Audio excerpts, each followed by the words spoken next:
name is Leah, and I've been tagged to do the ladies survey. I was tagged by my friend Hannah, who is the ever-lovely Irony Pursuit. And the first question of the ladies survey is, who are your favorite female YouTubers? Well, my favorite female YouTubers are Alban Wonderland, Lacey Green, Mari Voles, Lindsay Stump, A Lucy in a Bucket, Lizzie Bennett, Irony Pursuit. Question number 2 is, who are your favorite female athletes? I don't really have an answer to this because I don't like sports. Although, I kind of have an answer because I think ice skating is beautiful and gorgeous, and I believe we all still know who Michelle Kwan is, and a year ago I saw her. Like, I didn't meet her, she was like in the same room as me, but it was a really, really big room because it was an ice skating stadium, because I was in San Jose, and there was the ice skating finals to determine who made the women's Olympic skating team for the United States, I think. And Michelle Kwan was there, and she talked, and there was like a special about her, and it was cool. So I like saw her across the room. She wore a very nice yellow blouse and like a high-waisted black skirt. It was very elegant. Yeah, so I guess she's my favorite female athlete. What is your favorite book written by a female with a female protagonist? That would be Lady Night by Tamora Pierce. Tamora Pierce is my favorite author. She's written quite a lot of books, but my favorite are the original 12 Tortall series books, which there are 3 different series. The Song of the Lioness Quartet starring Alana, and then the Immortals Quartet starring Dane, and then the Protector of the Small Quartet with the main character of Kel.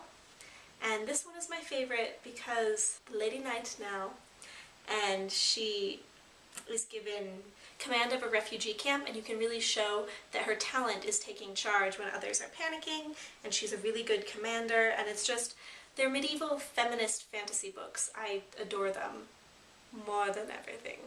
Question number 4 is, what is your favorite film written by a female with a female protagonist? And that would be Juno, written by Diablo Cody.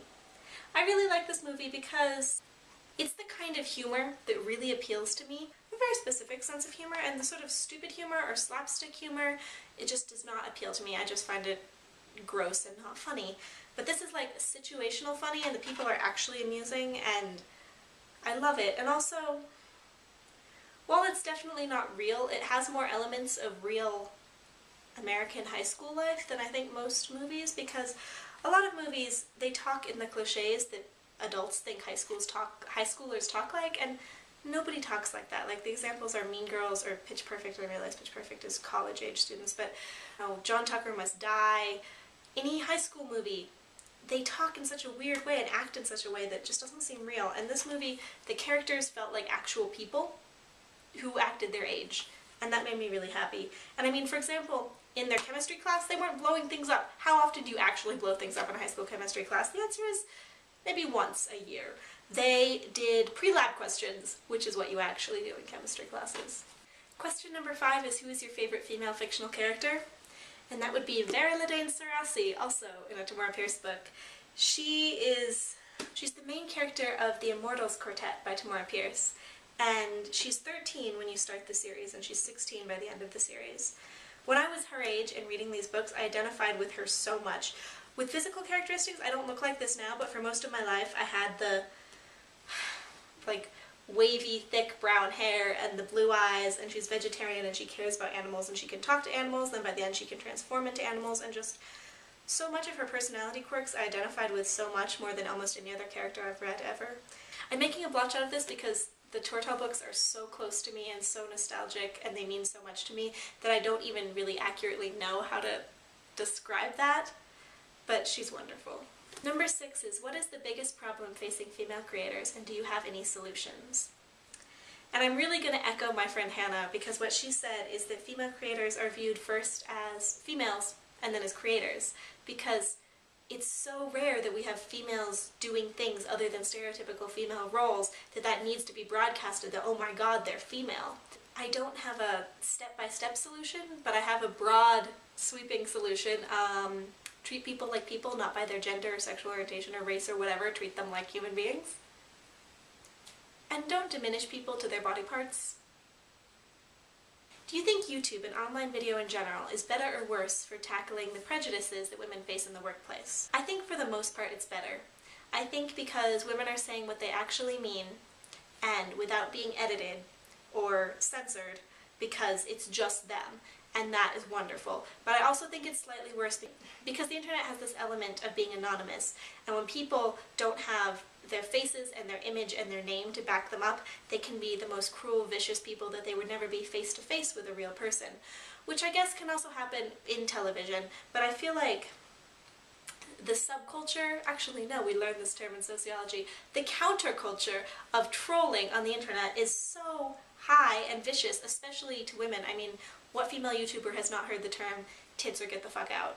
Because it's a rampant problem. Sexism on the internet for female creators is definitely a rampant problem, and I think the solution is to just educate the trolls, so hopefully they won't just act out of malice and ignorance and they'll learn about what they're doing, but also just keep creating. Make more female voices heard, make it more apparent, make it more mainstream, make it more in the spotlight, because if it's not a rare thing, it will become less easy to attack. Number 9. Tell us a story involving women.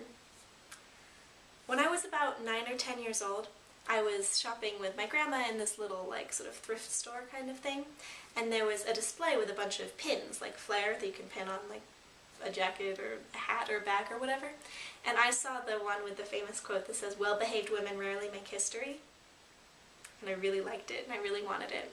And I took this button up to the saleswoman, and I said, "How much is this?" And she looked at me, and she just said, "If you're 10 years old, and you can see the value and want that button, it's yours for free." Number 10 is tag people. I would like to tag a Lucy in a bucket. I would like to see what her answers are to this. I'm not sure if she'll do this, but Lucy, I'd like to know what your opinions are on this. I would also like to tag my friend Katie. I really like her because I just found her YouTube videos and we started like subscribing to each other's channels, and then I met her last year. It's been a year now, Katie. We should hang out again if we're ever in the same place at the same time. But I tag you. I would like to see your answers to this survey. Thank you very much.